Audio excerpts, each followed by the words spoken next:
सभी गायत्री परिजन को मेरा प्रणाम। हमारे परम पूज्य गुरुदेव पंडित श्री राम शर्माचार्य युगदृष्टा ही नहीं सूक्ष्म दृष्टा भी थे। उन्होंने युग की समस्याओं का कारण बहुत ही बारीकी से जान लिया था, उनका समाधान भी प्रस्तुत किया था, समस्याओं के निवारण के लिए योजना भी बनाई। उन्होंने भली बात यह समझ लिया था कि युग की समस्त समस्याओं का मूल कारण मानव के चिंतन की विकृति ही है। पूज्य गुरुदेव के शब्दों में कहें तो वे कहते रहते थे कि बेटा, आदमी की अकल खराब हो गई है। सच्चाई यही है कि यदि हम व्यक्तिगत, पारिवारिक, सामाजिक, आर्थिक, शारीरिक, राष्ट्रीय, अंतर्राष्ट्रीय समस्याओं का कारण जानने की कोशिश करेंगे तो समस्याओं के मूल में मनुष्य की बेकड़ी ही सामने आएगी। दुश्चिंतन के कारण ही समस्याएं पैदा होती हैं। विचारों की इस विकृति को ठीक करने हेतु उन्होंने विचार क्रांति अभियान चलाया। इसी अभियान को धार्मिक आध्यात्मिक स्वरूप देकर इसे ज्ञान यज्ञ आंदोलन नाम देकर संचालित भी किया। पूज्यवर ने मनुष्य के विकृत चिंतन को ठीक करने के लिए अच्छे विचार हर व्यक्ति तक पहुँचाने का अभियान चलाया। विचार क्रांति अभियान अथवा ज्ञान यज्ञ के दो माध्यम हो सकते हैं, सत्संग और स्वाध्याय। सत्संग के अंतर्गत मिशन के परिजन गुरुदेव के संदेश वाहक बनकर स्थान स्थान पर यज्ञ संस्कार गोष्ठियाँ कथाओं के माध्यम से जन जन के मानस को श्रेष्ठ चिंतन प्रदान करते हैं। स्वाध्याय के अंतर्गत ज्ञान यज्ञ की अनेक योजनाएं मिशन द्वारा संचालित स्वाध्याय मंडल, पत्रिकाओं के पाठक सदस्य बनाना, झोला पुस्तकालय आदि अनेकों योजनाएं माध्यम से युग चिंतन हर मनुष्य तक पहुँचाने का प्रयास किया जाता रहा।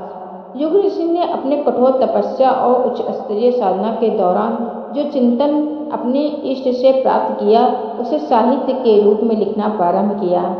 उनका उद्देश्य हर व्यक्ति तक पहुंचाने का रहा। स्वाध्याय में रुचि के अभाव में वे पुस्तकें सब तक नहीं पहुंची तो उन्होंने अत्यंत अल्प मूल्य की पॉकेट बुक्स, फिर विज्ञापनियाँ और स्टिकर्स आदि अनेक प्रयोग किए। अंत में सबसे सस्ता और जो लोग नहीं पढ़ना चाहते उनको भी पढ़ाने वाला प्रयोग दीवार लेखन का किया, जो बहुत सफल रहा और परिजनों ने इस आंदोलन को अपने अपने क्षेत्र में खूब चलाया। मिशन के सभी संस्थान सद्वाक्यों को दीवारों पर लिखवाते हैं। जहां गायत्री परिजन रहते हैं, अपने आसपास मोहल्ले, कॉलोनी, गांव के दीवारों पर सद्वाक्यों का लेखन अवश्य करते हैं। इन वाक्यों से आभास हो जाता है कि यहाँ गायत्री परिवार के लोग का प्रभाव है। वे यहाँ सक्रियता से कार्य में लगे हैं। प्रारंभ में अनेक परिजन अपने मकान दीवार पर ब्लैक बोर्ड काले पेंट से बनवा लेते हैं और उस पर चौक से प्रतिदिन एक नया सद्वाक्य लिखते हैं। यह प्रयोग शांति कुंज परिसर में अब भी किया जाता है। रास्ता चलते व्यक्तियों का ध्यान स्वतः ही उनकी ओर आकर्षित हो जाता है।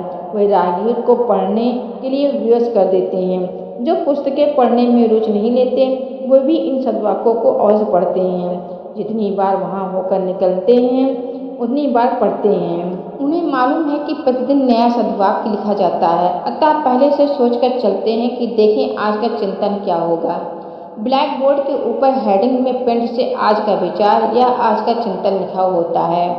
पाठ्य सामग्री के नीचे पंडित श्री राम शर्माचार्य अथवा शांति कुंज हरिद्वार या गायत्री तपोभूमि मथुरा स्थानीय प्रज्ञा संस्थान का नाम लिखा जाता है। प्रज्ञा मंडल, महिला मंडल अथवा युवा मंडल अपना नाम भी लिख सकते हैं। सद्वाक्य के नीचे संपर्क सूत्र तथा प्रज्ञा संस्थान व नाम का फोन नंबर दे सकते हैं। दीवान लेखन का आंदोलन चलाने वाले परिजन कुछ बातों का ध्यान अवश्य रखें। आजकल बहुत सुंदर दीवारें वाले मकान बने होते हैं। उनका गेरू खड़िया आज से खराब अक्षरों से लिख कुछ जाए तो मकान मालिक नाराज हो जाता है, क्योंकि आपने उसकी साफ सुंदर दीवार को खराब कर दिया। अतः जो स्थान आपको दीवार लेखन के लिए उपयुक्त लगे उसका चयन कर लें। स्थान ऐसा हो जो आने जाने वाले को स्पष्ट दिखाई दे, जहाँ से बहुत लोग निकलते हों। उस स्थान के मालिक से संपर्क करें, उन्हें अपना उद्देश्य बताएं और सद्वाक्य दिखाएं।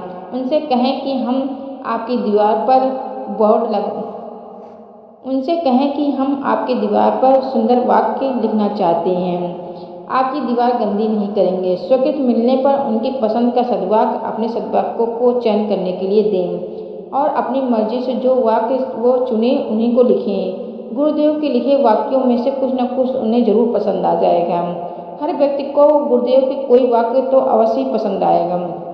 वे अपनी मर्जी से कोई अन्य वाक्य लिखने का आग्रह करें तो निवेदन कर दें कि हम अपने मिशन के गुरुदेव द्वारा निर्धारित सद्वाक्य ही लिख सकते हैं।